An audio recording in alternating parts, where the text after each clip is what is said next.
Can you hear us at the back? Yes, that's good. Okay. I'd like to start by thanking Luke and Debs for having us as part of their beautiful, beautiful, beautiful day. Yes, it's really beautiful. Thanks. So, when Luke asked me to be his best man, I was naturally flattered. He's been my best friend for ages. It's really an honour to be standing here. But two things occurred to me. Firstly was that I was going to have to stand up and give a speech. Secondly was that at some point I might have to say something nice about Luke. This made me a little bit uncomfortable because, to be honest, I'm not used to doing either of those things. I was slightly reassured, however, when I found out that I'd be sharing the responsibility with my co-best man here. I imagine when he selected two best men, he thought we'd cut down something a bit like Morecambe and Wise, John and Yoko, Torval and Dean, or of course the legendary Jedwood. An individual introduction for those of you who don't know me. My name's James A. 6 years since we started working together at Achilles. A rather fortuitous twist of fate, I suppose, brought us together when Luke bumped into my sister Blakey, who he knew from university days, the week before it started, and they got to talking, and she said, "Oh, my brother's starting working there next week," and so when I got there, Luke picked me up, and we've been best mates ever since. I'm James B. Second James. I've only known Luke 12 years. Uni with Luke and cooking and cleaning for him for 3 years. I'm surprised he even bothered to remember to invite me.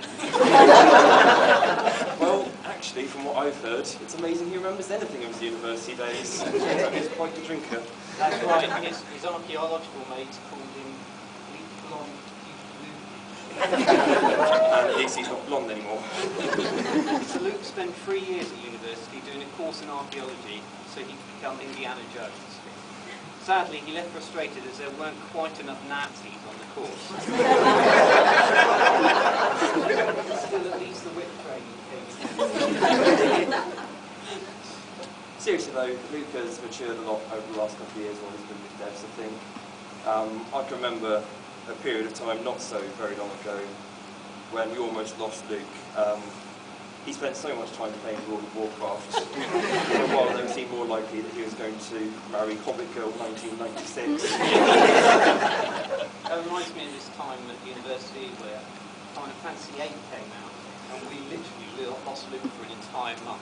The only reason we knew he was still alive was that the plates of food that we left outside his bedroom would be empty the next day.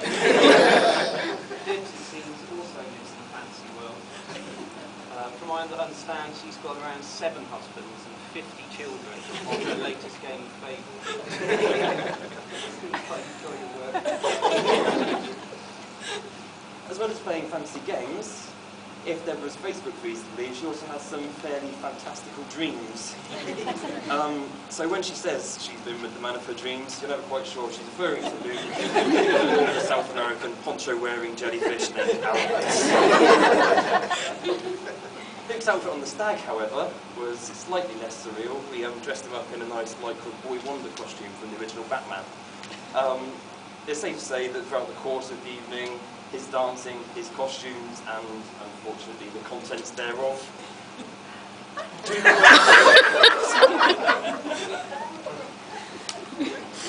Sorry, I'm being stuck. And Luke's dancing is, of course, legendary. It cast my mind back to an occasion when I worked at Achilles with Luke and we went to an Outward Bound course.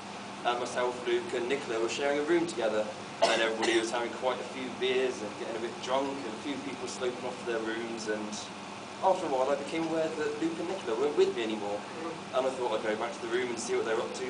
Of course I should have known what they were up to. Luke was dancing and singing for Nicola and regaling her with my milkshake drink.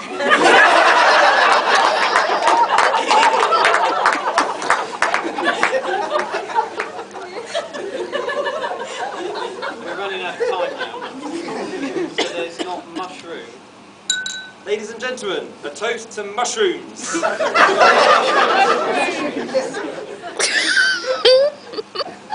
to fit any more in. Luke is a really fun guy. Ladies and gentlemen, a fun guy. To be around. He's witty and quick to shit take. Ladies and gentlemen, two shiitake mushrooms. When the opportunity arises, in Deb's, Luke has found a real pearl. Pearls come from oysters. Ladies and gentlemen, oyster mushrooms.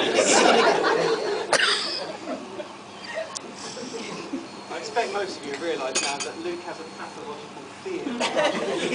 To mushrooms. Thanks, James. So I thought I'd have to get them on the menu somehow. Joking aside, please can I ask you all stand one final time and raise your glasses in a toast for Luke and Deb. We wish them well for the future, to love, life, laughter and the happily ever after. Luke and Deb. Luke and Debs.